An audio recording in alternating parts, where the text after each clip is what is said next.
Shalom friends, एक बार फिर से आप सभी का स्वागत है। आज मैं आपके लिए लेकर आई हूँ एक 1 ईयर बाइबल रीडिंग कैलेंडर। अगर आपका कोई बाइबल रीडिंग रूटीन नहीं है और आप कभी भी अपनी पूरी बाइबल कंप्लीट नहीं कर पाए हैं, तो ये वीडियो आपके लिए है। इसमें ओल्ड टेस्टमेंट और न्यू टेस्टमेंट के सभी चैप्टर्स को डे वाइज ऑर्गेनाइज किया गया है। डे 1 से लेकर डे 365 तक के सभी चैप्टर्स आपको यहाँ मिलेंगे। डे 365 पर आप अपनी पूरी बाइबल कंप्लीट कर पाएंगे, तो आप इसके द्वारा आशीषित हों। और अगर आपको ये वीडियो पसंद आती है तो आप अपने फैमिली और फ्रेंड्स से शेयर करें, और अगर आप चाहें तो आप सब्सक्राइब, लाइक और कमेंट भी करें और बेल आइकन को प्रेस करके नोटिफिकेशन ऑन करना ना भूलें। So praise the Lord, shalom to everyone. Let's get started. Day 98, Ruth, chapter number 1। एलीमेलेक और उसके परिवार का मोआब को जाना। जिन दिनों में न्यायी लोग न्याय करते थे, उन दिनों में देश में अकाल पड़ा। तब यहूदा के बैतलहम का एक पुरुष अपनी स्त्री और दोनों पुत्रों को संग लेकर मोआब के देश में परदेशी होकर रहने के लिए चला। उस पुरुष का नाम एलीमेलेक और उसकी पत्नी का नाम नाओमी और उसके 2 बेटों के नाम महलोन और किलियोन थे। ये एप्राती थे, अर्थात यहूदा के बैतलहम के रहने वाले थे। वे मोआब के देश में आकर वहां रहे। और नाओमी का पति एलीमेलेक मर गया और नाओमी और उसके दोनों पुत्र रह गए, और उन्होंने एक एक मोआबिन स्त्री से विवाह कर लिया। एक का नाम ओरपा और दूसरी का नाम रूत था। फिर वे वहाँ कोई 10 वर्ष रहे। जब महलोन और किलियोन दोनों मर गए, तब नाओमी अपने दोनों पुत्रों और पति से रहित हो गई। नाओमी और रूत का बैतलहम लौटना। तब वह मोआब के देश में यह सुनकर कि यहोवा ने अपनी प्रजा के लोगों की सुधि लेके उन्हें भोजन वस्तु दी है, उस देश से अपनी दोनों बहुओं समेत लौट जाने को चली। अतः वह अपनी दोनों बहुओं समेत उस स्थान से जहाँ रहती थी निकली, और उन्होंने यहूदा के देश को लौट जाने का मार्ग लिया। तब नाओमी ने अपनी दोनों बहुओं से कहा, तुम अपने अपने मायके लौट जाओ, और जैसे तुमने उनसे जो मर गए हैं और मुझसे भी प्रीति की है, वैसे ही यहोवा तुम्हारे ऊपर कृपा करे। यहोवा ऐसा करे कि तुम फिर अपने अपने पति के घर में विश्राम पाओ। तब उसने उनको चूमा और वे चिल्ला चिल्ला कर रोने लगी और उससे कहा, निश्चय हम तेरे संग तेरे लोगों के पास चलेंगी। नाओमी ने कहा, हे मेरी बेटियों, लौट जाओ। तुम क्यों मेरे संग चलोगी? क्या मेरी कोख में और पुत्र हैं जो तुम्हारे पति हों? हे मेरी बेटियों, लौट कर चली जाओ, क्योंकि मैं पति करने को बूढ़ी हूँ। और चाहे मैं कहती भी कि मुझे आशा है और आज की रात मेरे पति होता भी और मेरे पुत्र भी होते, तो भी क्या तुम उनके सयाने होने तक आशा लगाए ठहरी रहती और उनके निमित्त पति करने से रुकी रहती? हे मेरी बेटियों, ऐसा ना हो, क्योंकि मेरा दुख तुम्हारे दुख से बहुत बढ़कर है। देखो, यहोवा का हाथ मेरे विरुद्ध उठा है। तब वे फिर से उठीं, और ओरपा ने तो अपनी सास को चूमा, परंतु रूत उससे अलग ना हुई। तब उसने कहा, देख, तेरी जेठानी तो अपने लोगों और अपने देवता के पास लौट गई है, इसलिए तू अपनी जेठानी के पीछे लौट जा। रूत बोली, तू मुझसे यह विनती ना कर कि मुझे त्याग या छोड़कर लौट जा, क्योंकि जिधर तू जाए उधर मैं भी जाऊंगी, जहाँ तू टिके वहाँ मैं भी टिकूंगी। तेरे लोग मेरे लोग होंगे और तेरा परमेश्वर मेरा परमेश्वर होगा। जहाँ तू मरेगी वहाँ मैं भी मरूंगी, और वहीं मुझे मिट्टी दी जाएगी। यदि मृत्यु छोड़ और किसी कारण मैं तुझसे अलग होऊं, तो यहोवा मुझसे वैसा ही वरन उससे भी अधिक करे। जब उसने यह देखा कि वह मेरे संग चलने को स्थिर है, तब उसने उससे और कुछ न कहा। अतः वे दोनों चल निकली और बैतलहम पहुंची। उनके बैतलहम में पहुंचने पर सारे नगर में उनके कारण हलचल मच गई, और स्त्रियां कहने लगी, क्या ये नाओमी है? उसने उनसे कहा, मुझे नाओमी ना कहो, मुझे मारा कहो, क्योंकि सर्वशक्तिमान ने मुझको बड़ा दुख दिया है। मैं भरी पूरी चली गई थी, परंतु यहोवा ने मुझे छूछी करके लौटाया है। इसलिए जबकि यहोवा ही ने मेरे विरुद्ध साक्षी दी और सर्वशक्तिमान ने मुझे दुख दिया है, फिर तुम मुझे क्यों नाओमी कहती हो? इस प्रकार नाओमी अपनी मोआबिन बहू रूत के साथ लौटी, जो मोआब देश से आई थी। वे जौ कटने के समय के आरंभ में बैतलहम पहुंची। चैप्टर नंबर 2, रूत बोअज के खेतों में। नाओमी के पति एलीमेलेक के कुल में उसका एक बड़ा धनी कुटुंबी था, जिसका नाम बोअज था। मोआबिन रूत ने नाओमी से कहा, मुझे किसी खेत में जाने दे कि जो मुझ पर अनुग्रह की दृष्टि करे, उसके पीछे पीछे मैं सिला बीनती जाऊं। उसने कहा, चली जा बेटी। इसलिए वह जाकर एक खेत में लवने वालों के पीछे बीनने लगी, और जिस खेत में वह संयोग से गई थी वह एलीमेलेक के कुटुंबी बोअज का था। और बोअज बैतलहम से आकर लवने वालों से कहने लगा, यहोवा तुम्हारे संग रहे। और वे उससे बोले, यहोवा तुझे आशीष दे। तब बोअज ने अपने उस सेवक से जो लवने वालों के ऊपर ठहराया गया था पूछा, वह किसकी कन्या है? जो सेवक लवने वालों के ऊपर ठहराया गया था उसने उत्तर दिया, वह मोआबिन कन्या है जो नाओमी के संग मोआब देश से लौट आई है। उसने कहा था, मुझे लवने वालों के पीछे पीछे पूलों के बीच बीनने और बालें बटोरने दे। तो वह आई और भोर से अब तक यहीं है, केवल थोड़ी देर तक घर में रही थी। तब बोअज ने रूत से कहा, हे मेरी बेटी, क्या तू सुनती है? किसी दूसरे के खेत में बीनने को ना जाना, मेरी ही दासियों के संग यहीं रहना। जिस खेत को वे लवती हों उसी पर तेरा ध्यान बंधा रहे और उन्हीं के पीछे पीछे चला करना। क्या मैंने जवानों को आज्ञा नहीं दी कि वे तुझे तंग ना करें? और जब जब तुझे प्यास लगे तब तब तू बर्तनों के पास जाकर पानी पीना जिसे जवान लोग भरते हैं। तब वह भूमि तक झुककर मुंह के बल गिरी और उससे कहने लगी, क्या कारण है कि तूने मुझ परदेशिन पर अनुग्रह की दृष्टि करके मेरी सुधि ली है? बोअज ने उत्तर दिया, जो कुछ तूने पति की मृत्यु के बाद अपनी सास से किया है, और तू किस प्रकार अपने माता पिता और जन्मभूमि को छोड़कर ऐसे लोगों में आई है जिनको तू पहले ना जानती थी, यह सब मुझे विस्तार के साथ बताया गया है। यहोवा तेरे कार्य का फल दे, और इज़राइल का परमेश्वर यहोवा जिसके पंखों तले तू शरण लेने आई है तुझे पूरा बदला दे।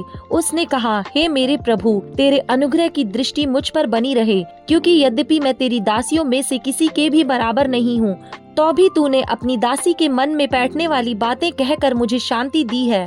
फिर खाने के समय बोअज ने उससे कहा, यहीं आकर रोटी खा और अपना कौर सिरके में डुबा। तो वह लवने वालों के पास बैठ गई और उसने उसको भुनी हुई बालें दी और वह खाकर तृप्त हुई, वरन कुछ बचा भी रखा। जब वह बीनने को उठी तब बोअज ने अपने जवानों को आज्ञा दी, उसको पूलों के बीच बीच में भी बीनने दो और दोष मत लगाओ, वरन मुट्ठी भर जाने पर कुछ कुछ निकाल कर गिरा भी दिया करो और उसके बीनने के लिए छोड़ दो और उसे घुड़को मत। अतः वह सांझ तक खेत में बीनती रही। तब जो कुछ बीना था उसे फटका और वह कोई एपा भर जौ निकला। तब वह उसे उठाकर नगर में गई और उसकी सास ने उसका बीना हुआ देखा, और जो कुछ उसने तृप्त होकर बचाया था उसको उसने निकाल कर अपनी सास को दिया। उसकी सास ने उससे पूछा, आज तू कहाँ बीनती और कहाँ काम करती थी? धन्य हो वह जिसने तेरी सुधि ली है। तब उसने अपनी सास को बता दिया कि मैंने किसके पास काम किया, और कहा, जिस पुरुष के पास मैंने आज काम किया उसका नाम बोअज है। नाओमी ने अपनी बहू से कहा, वह यहोवा की ओर से आशीष पाए, क्योंकि उसने ना तो जीवित पर से और ना मरे हुओं पर से अपनी करुणा हटाई। फिर नाओमी ने उससे कहा, वह पुरुष तो हमारा एक कुटुंबी है, वरन उनमें से कोई जिनको हमारी भूमि छुड़ाने का अधिकार है। तब रूत मोआबिन बोली, उसने मुझसे यह भी कहा, जब तक मेरे सेवक मेरी सारी कटनी पूरी ना कर चुके तब तक उन्हीं के संग संग लगी रह। नाओमी ने अपनी बहू रूत से कहा, मेरी बेटी, यह अच्छा भी है कि तू उसी की दासियों के साथ साथ जाया करे और वे तुझसे दूसरे के खेत में ना मिलें। इसलिए रूत जौ और गेहूं दोनों की कटनी के अंत तक बीनने के लिए बोअज की दासियों के साथ साथ लगी रही और अपनी सास के यहाँ रहती थी।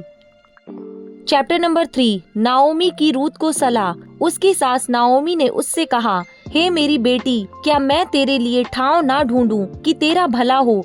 अब जिसकी दासियों के पास तू थी, क्या वह बोअज हमारा कुटुंबी नहीं है? वह तो आज रात को खलिहान में जौ फटकेगा। तू स्नान कर तेल लगा और अच्छे वस्त्र पहन कर खलिहान को जा, परंतु जब तक वह पुरुष खा पी ना चुके तब तक अपने को उस पर प्रकट ना करना, और जब वह लेट जाए तब तू उसके लेटने के स्थान को देख लेना। फिर भीतर जाकर उसके पांव उघाड़ के लेट जाना, तब वही तुझे बताएगा कि तुझे क्या करना चाहिए। उसने उससे कहा, जो कुछ तू कहती है वह सब मैं करूँगी। तब वह खलिहान को गई और अपनी सास की आज्ञा के अनुसार ही किया। जब बोअज खा पी चुका और उसका मन आनंदित हुआ, तब जाकर अनाज के ढेर के एक सिरे पर लेट गया। तब वह चुपचाप गई और उसके पांव उघाड़ के लेट गई।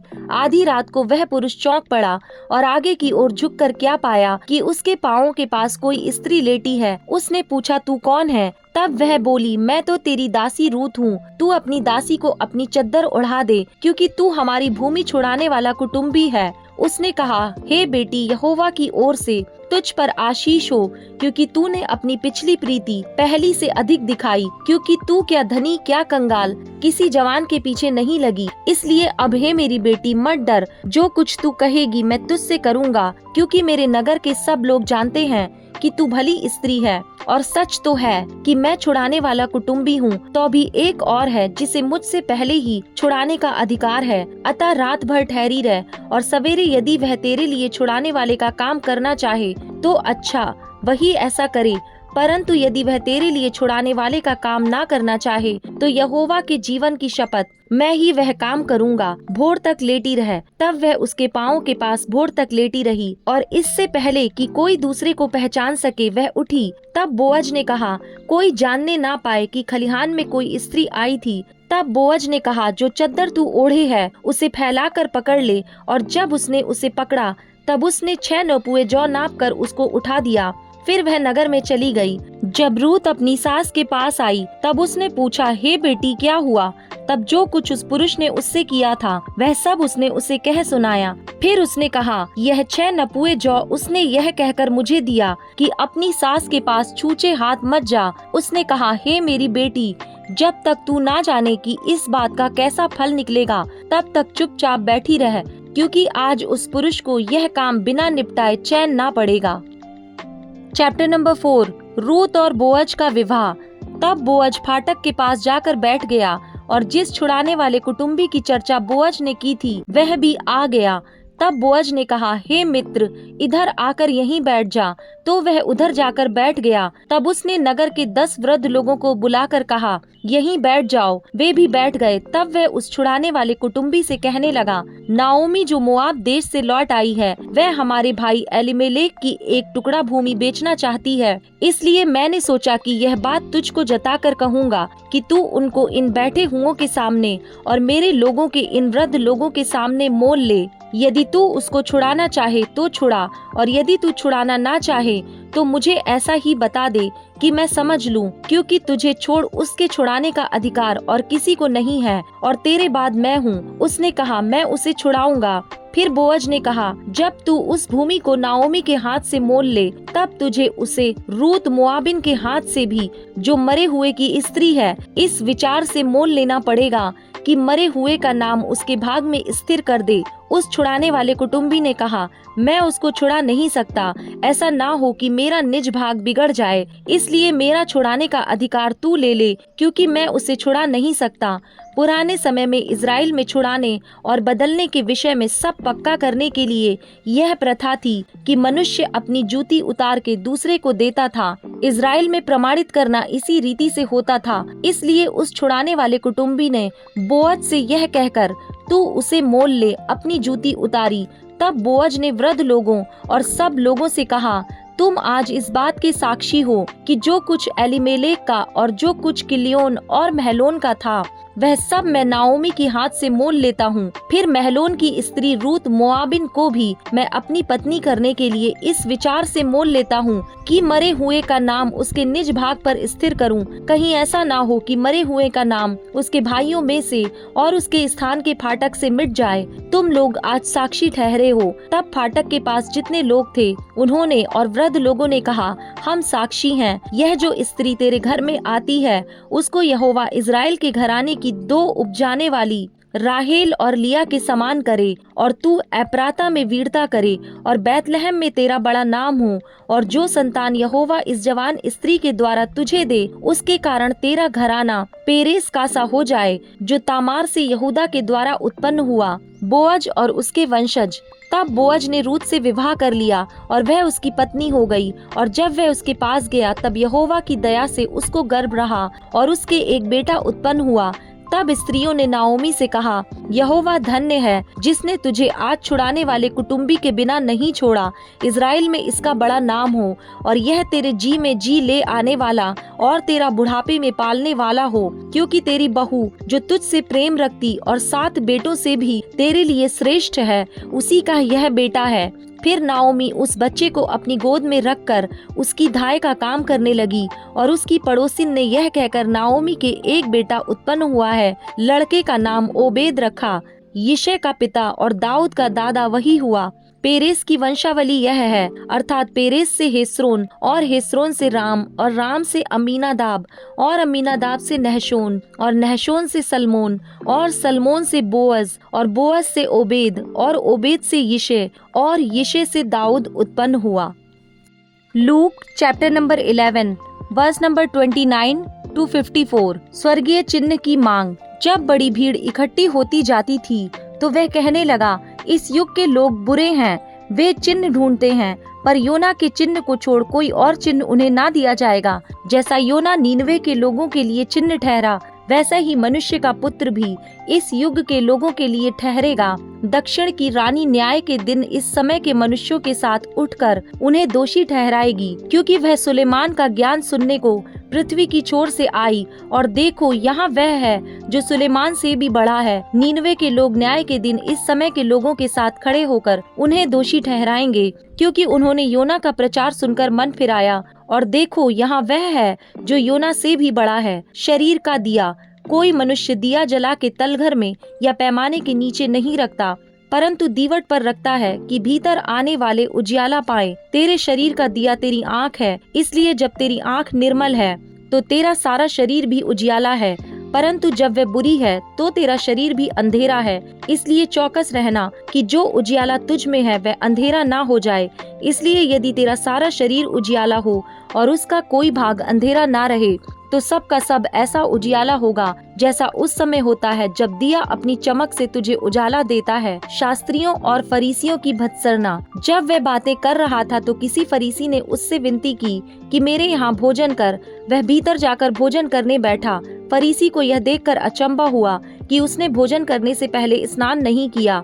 प्रभु ने उससे कहा, हे फरीसियों, तुम कटोरे और थाली को ऊपर ऊपर से तो मांजते हो, परंतु तुम्हारे भीतर अंधेर और दुष्टता भरी है। हे निर्बुद्धियों, जिसने बाहर का भाग बनाया, क्या उसने भीतर का भाग नहीं बनाया?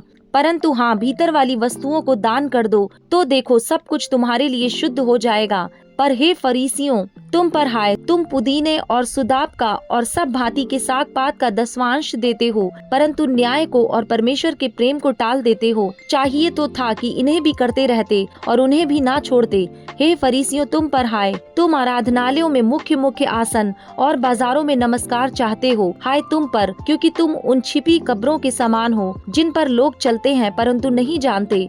तब एक व्यवस्थापक ने उसको उत्तर दिया, हे गुरु, इन बातों के कहने से तू हमारी निंदा करता है। उसने कहा, हे व्यवस्थापकों, तुम पर भी हाय, तुम ऐसे बोझ जिनको उठाना कठिन है मनुष्यों पर लादते हो, परंतु तुम आप उन बोझों को अपनी एक उंगली से भी नहीं छूते। हाय तुम पर, तुम उन भविष्यद्वक्ताओं की कब्रें बनाते हो जिन्हें तुम्हारे भी बाप दादों ने मार डाला था। अतः तुम गवाह हो और अपने बाप दादों के कामों से सहमत हो, क्योंकि उन्होंने उन्हें मार डाला और तुम उनकी कब्रें बनाते हो। इसलिए परमेश्वर की बुद्धि ने भी कहा है, मैं उनके पास भविष्यद्वक्ताओं और प्रेरितों को भेजूंगी, और वे उनमें से कुछ को मार डालेंगे और कुछ को सताएंगे, ताकि जितने भविष्यद्वक्ताओं का लहू जगत की उत्पत्ति से बहाया गया है, सबका लेखा इस युग के लोगों से लिया जाए। हाबील की हत्या से लेकर जकरिया की हत्या तक जो वेदी और मंदिर के बीच घात किया गया, मैं तुमसे सच कहता हूँ, इन सब का लेखा इसी समय के लोगों से लिया जाएगा। हाय तुम व्यवस्थापकों पर, तुमने ज्ञान की कुंजी ले तो ली, परंतु तुमने आप ही प्रवेश नहीं किया और प्रवेश करने वालों को भी रोक दिया। जब वह वहाँ से निकला तो शास्त्री और फरीसी बुरी तरह उसके पीछे पड़ गए और छेड़ने लगे कि बहुत सी बातों की चर्चा करे और घात में लगे रहे कि उसके मुंह की कोई बात पकड़ें।